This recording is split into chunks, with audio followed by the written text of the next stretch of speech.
C'est la money, t'es la money, c'est la libido, c'est la na na na.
Chris Eazy afite indirimbo bita sori, ni indirimbo amaze gushyira hanze sample ashobora kuzasohora mu gihe kitarenze n'icyumweru.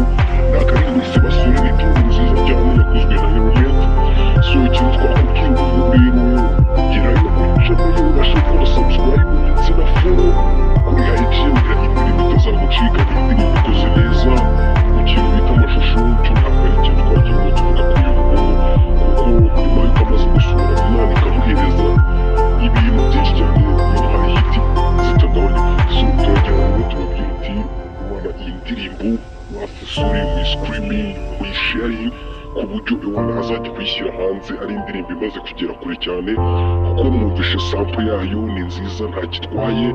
So nkwibutsa gukora subscribe nanjye kuri YouTube channel yacu yitwa New Rwanda Songs kugira ujye ubona updates nyinshi zitandukanye. So nibyo twari tubafitiye uyu munsi, ko Chris Eazy afite indirimbo hanze, gusa ntabwo yarayisohora, ntabwo yari yatangaza itariki yo kuyisohora, gusa turatekereza ko ashobora kuyisohora muri iki cyumweru bidatinze. Indirimbo yo kuba yabagezeho kuri YouTube channel ye, afiteho indirimbo zigera muri enye.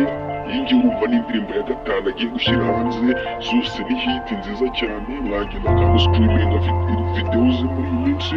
So the next kugira ngo ubone ibintu byiza cyane yasogaza. gusa ikintu nakubwira cyo wamenya nuko anytime iyi ndirimbo ya Chris Eazy izagera hanze tuzabibamenyesha, kuko ni indirimbo nziza, muziki nyarwanda utangiye kugera ku rundi rwego, ibintu byiza cyane. So kora subscribe, reka gusigiremo ako gasample yabashije gushyira hanze, ubundi nawe ukava ibyo.